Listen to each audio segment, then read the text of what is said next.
Hello, hello, hello, bonjour à tous, bonjour à toutes, bienvenue à cette nouvelle vidéo. Et dans cette vidéo, on va voir quelque chose de tellement important, c'est comment lire la Bible, ce merveilleux livre que notre Seigneur Dieu nous a laissé. Comment le lire afin de pouvoir grandir et de marcher dans ses voies. On voit ça maintenant.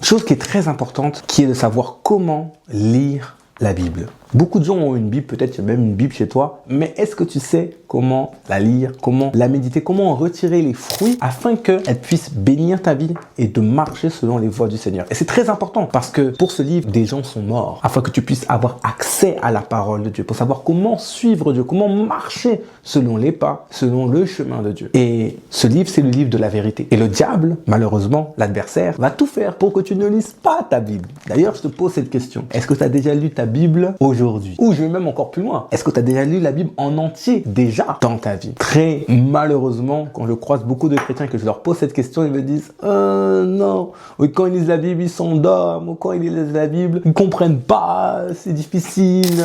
Et on va tout voir aujourd'hui. Comment tu peux être efficace et comment lire ta Bible d'une manière équilibrée et juste. Alors, une chose qui est très importante, c'est que la Bible n'est pas juste un livre comme un autre. C'est un livre de vie. C'est un livre vivant où à chaque fois que tu vas lire certains versets, tu vas voir, Dieu va commencer à te parler. Oui, parce que la Bible est la parole de Dieu. C'est la bouche de Dieu, réelle, pour te montrer comment vivre et comment avancer dans la vie. Et j'aimerais bien, dans cette vidéo, prends bien de quoi noter, être très pratique pour savoir comment lire ta Bible. Alors, comment on commence à lire la Bible? Il y a des gens qui me disent, moi, pasteur, je prends la Bible et je fais comme ça.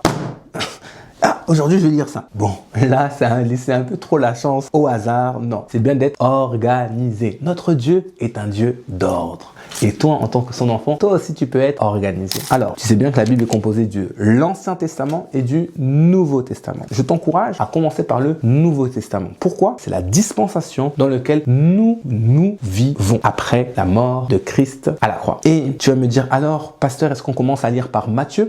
Je te dirais plus de commencer par Jean. Pourquoi lire par Jean?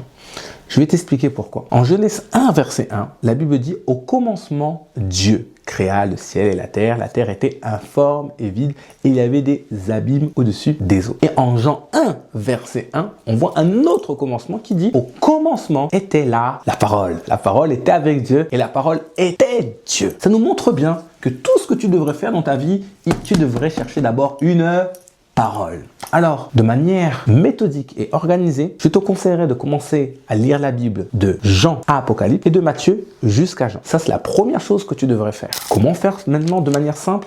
C'est très important. Celui qui ne planifie pas, par défaut, il planifie son échec. C'est un adage que j'aime souvent dire à certaines personnes. Alors, dans ta journée, soit pendant ton temps de prière, ou soit avant de te coucher, ou le matin, il faut que tu aies un temps dédié où tu vas lire la parole de Dieu. Parce que tu sais, la nature a horreur du vide. Si tu n'as pas planifié ça, forcément, tu vas trouver une autre distraction à faire. Par exemple, les réseaux sociaux, la télé, les enfants, que sais-je. Énormément de choses pour nous distraire, pour t'empêcher de connaître la vérité. Et ça, l'ennemi le sait très bien. Voilà pourquoi il essaie de gaspiller notre temps à des choses futiles.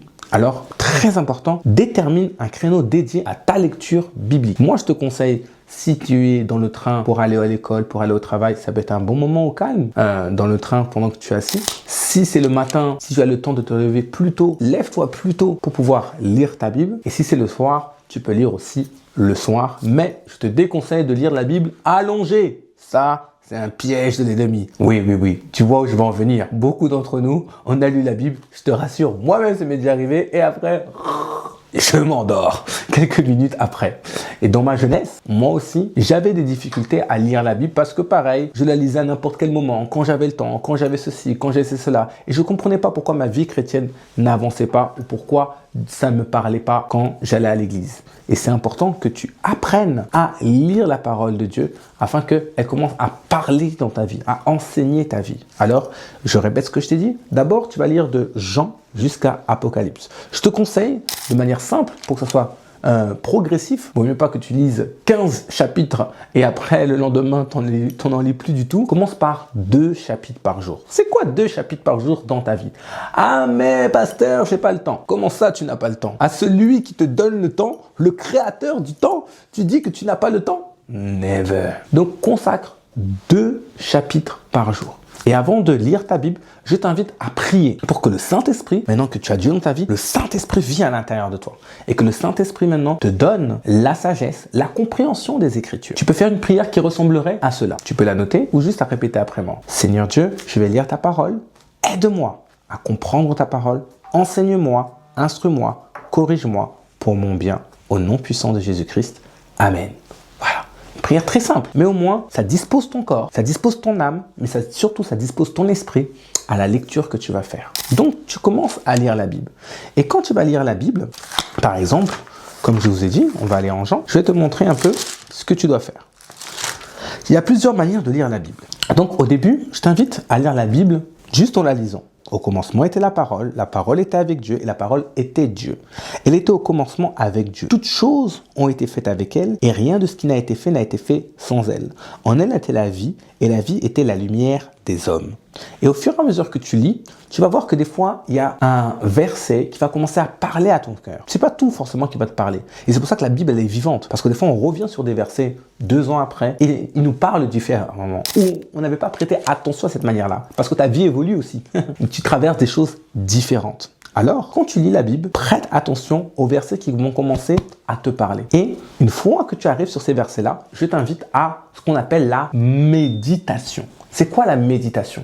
La méditation, c'est de réfléchir sur un verset, d'essayer d'aller en chercher une vérité, aller en chercher une connaissance, une information qui pourra t'aider toi ou ton frère ou ta sœur en Christ. Par exemple, je vais te montrer comment tu peux méditer. Le premier verset dit « Au commencement était la parole. La parole était avec Dieu et la parole était Dieu. » Quand je lis ça et je commence à réfléchir sur ça, la parole, au commencement, était la parole. La parole était avec Dieu, la parole était Dieu. Donc la parole, c'est Dieu. Quand je lis la parole de Dieu, je lis Dieu. En fait, la Bible, c'est Dieu. Ah, des fois, on se dit, mais Dieu ne me parle pas. Mais si, quand tu lis la parole de Dieu, Dieu, en fait, est en train de te parler. Donc tu vois concrètement, basiquement, que la Bible, c'est Dieu qui te parle. Des fois, on veut s'attendre, oh, mon fils, voici ce que je vais te dire. Non! Écoute juste la parole de Dieu. Lis la parole de Dieu. Il est en train de te parler. Et après, on voit encore, ça c'est un premier degré de méditation. Deuxième degré de méditation, au commencement était la parole était avec Dieu et la parole était Dieu. Au commencement. Ah si, au commencement était la parole, donc finalement, quand je fais quelque chose, avant de faire quelque chose, je devrais chercher une parole de Dieu. Quand tu veux te marier, cherche une parole de Dieu. Concernant une situation familiale, cherche une parole de Dieu. Concernant son travail, cherche une parole de Dieu. Donc tu vois, tu commences à comprendre et à réaliser que la méditation va te pousser à réfléchir, à méditer, à réfléchir sur le verset et en tirer une vérité qui va t'être utile.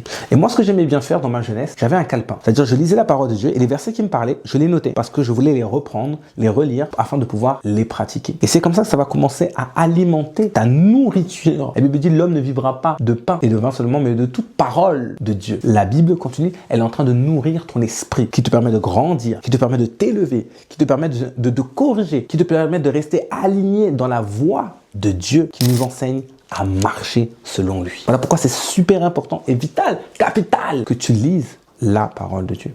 Donc tu commences de Jean à Apocalypse et après de Matthieu à Jean. Et après c'est bon pasteur, c'est terminé? Never. À côté de cela, bien sûr, il faut que tu puisses lire aussi l'Ancien Testament. Et oui, je veux même te donner un défi à la fin de cette vidéo. Donc reste bien jusqu'au bout. J'ai quelque chose même pour toi et qui, je suis sûr, va t'aider. L'Ancien Testament est là pour révéler la personne de Jésus. En fait, tu vas voir que tout dans l'Ancien Testament est là pour révéler la personne de Jésus. Voilà pourquoi c'est important que tu comprennes aussi qu'est-ce qui est écrit dans l'Ancien Testament, parce qu'il y a des choses qui te concernent, parce qu'elles annoncent les choses à venir. Et tu sais, pour savoir où on va, il faut savoir aussi d'où on vient. Et maintenant, je rends gloire à ton grand-père, mais je veux que tu saches qu'en Christ, tu as un nouveau grand-père qui s'appelle Abraham. Tu as un autre grand-père qui s'appelle Élie. Tu as tant de personnages que tu dois apprendre à connaître et il y a des vérités à tirer dessus. Voilà pourquoi tu dois connaître l'Ancien Testament, afin que tu sois quelqu'un qui soit équilibré en Christ et en Jésus. Et en plus, comment peux-tu servir, entre guillemets, je dis bien entre guillemets, une religion si tu ne sais pas ce qui est écrit à ton sujet? Comment veux-tu savoir si moi-même, en tant que pasteur, je ne te manipule pas, si toi-même tu ne connais pas la parole de Dieu? Afin que tu dis Amen à ma parole, tu ne dis pas juste Amen parce que je parle bien, parce que je prêche bien, parce que je suis bien, allez, bien habillé, élégant? Non, mais parce que toi-même tu as lu la parole. Et la parole parle à la parole qui est déjà dans ton cœur. Et c'est pour ça que tu dis Amen. Alors,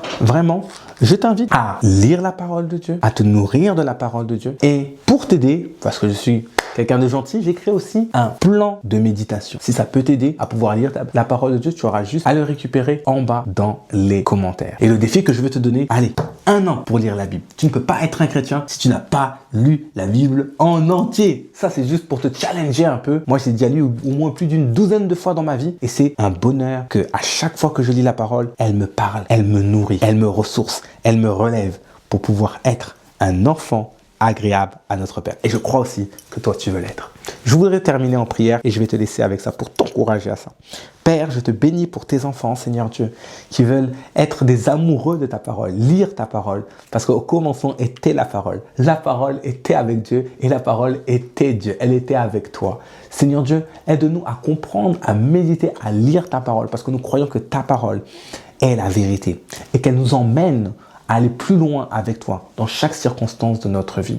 Merci Seigneur Dieu d'enlever toutes sortes de freins, de blocages qui nous empêchent de lire ta parole.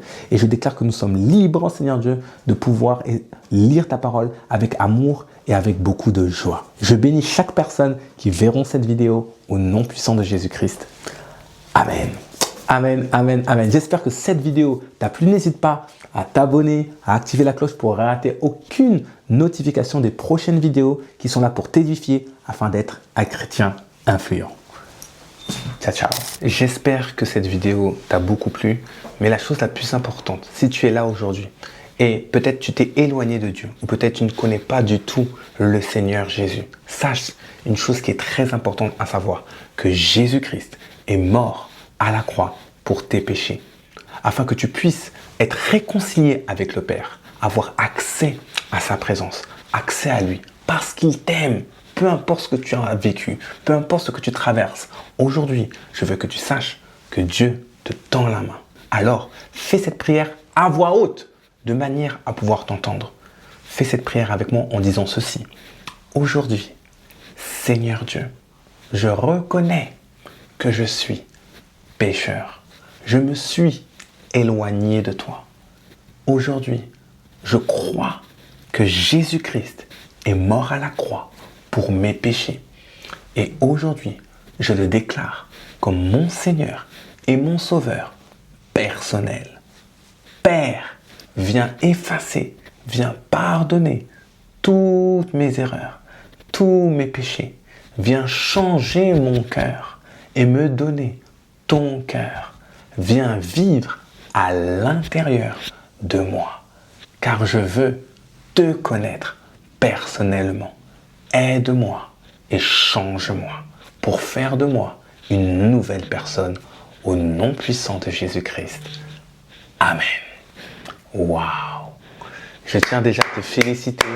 Peu importe où tu es, en France ou peu importe où tu es dans la planète Terre, aujourd'hui tu as fait la chose la plus importante de ta vie.